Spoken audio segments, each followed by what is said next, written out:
Knowledge نہیں ہے کام، جیسے مفتی محمد صاحب نہیں. میں ذاتی طور پہ ایک دفعہ گیا، عید میلاد النبی کا ہم محفل کرتے تھے. اس وقت ضیاء الحق دور میں وہ مسجد شورا کے ممبر بھی تھے. میں ان دنوں میں ان کو بلانے گیا تو مجھے کہنے لگے کہ میں آ نہیں سکتا. میں نے کہا کیا بات؟ کہنا کہ پتہ نہیں ضیاء الحق صاحب کب مسجد شورا کا اجلاس بلا لیں. میں نے کہا مولانا صاحب یہ تو بات یہ مجھے بات ہمارے سارا دین تو حضور کے گرد گھومتا تھا. وہ ہر محفل میں کہتے ہیں جی سید، کیونکہ سید ہے، ٹھیک ہے سید کا احترام ہے، لیکن آخری خطبے میں تو سید کا کوئی ذکر ہم نے نہیں پڑھا. نہیں، آخری خطبے میں تو آپ نے صاف فرمایا تمہارا باپ بھی ایک ہے، تمہارا رب بھی ایک ہے. گورے کو کاڑے پر کوئی فضیلت نہیں، آدمی کو عربی پر. سید کو آگے مقام ملے گا، ہاں صرف تقویٰ تک صرف تقویٰ، لیکن وہ سید کا اور اپنی خطابت کا کوئی موقع ایسا نہیں ہوتا جس میں. اور پھر دوسری آواز، جیسے سیاسی جلسہ ہوتا ہے وہ آواز ہوتی ہے. اللہ رحم. قرآن پاک میں جو میں نے پڑھا ہے، میرا جو ناقص علم ہے اونچی آواز نہیں. اچھا میں نے مکے میں مدینے میں جو آوازیں اتنی مدم، مجھے حافظ فی صاحب کی بات پسند اسی نسبت سے ہے ماشاء اللہ کہ یہ ایک بیلنس ہے، اس میں ایک اعتدال ہے، اس میں سیاسی نے لکھا کہ اذان میں اور تلاوت میں اگر موسیقی کی طرف گئے نا لحن پیدا ہو جائے. رہنمائی فرما دیں. یہ سریں اگر آ جائیں نا تو حرام قرار دیا. ہماری اذانیں جو ہے نا مولانا تھانوی صاحب رحمۃ اللہ علیہ کے سامنے تو اذان بھی نہیں کوئی کہہ سکتا تھا.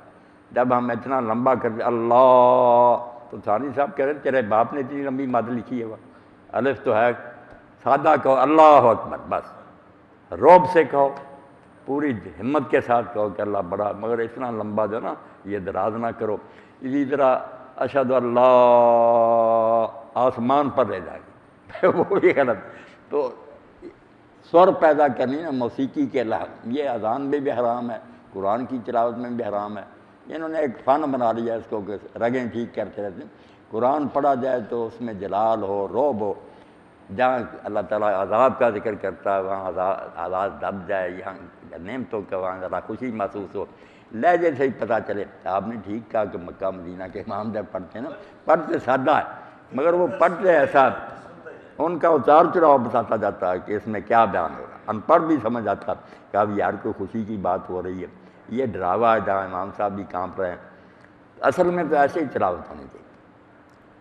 باقی بہت بڑے امام گزرے ہیں بغداد میں، تھوڑی مدت یہ علامہ آلوسی رحمۃ اللہ علیہ، بڑی پیاری تفسیر ہے ان کی روح المعانی، جمع کر دیا انہوں نے سب پچھلوں کا.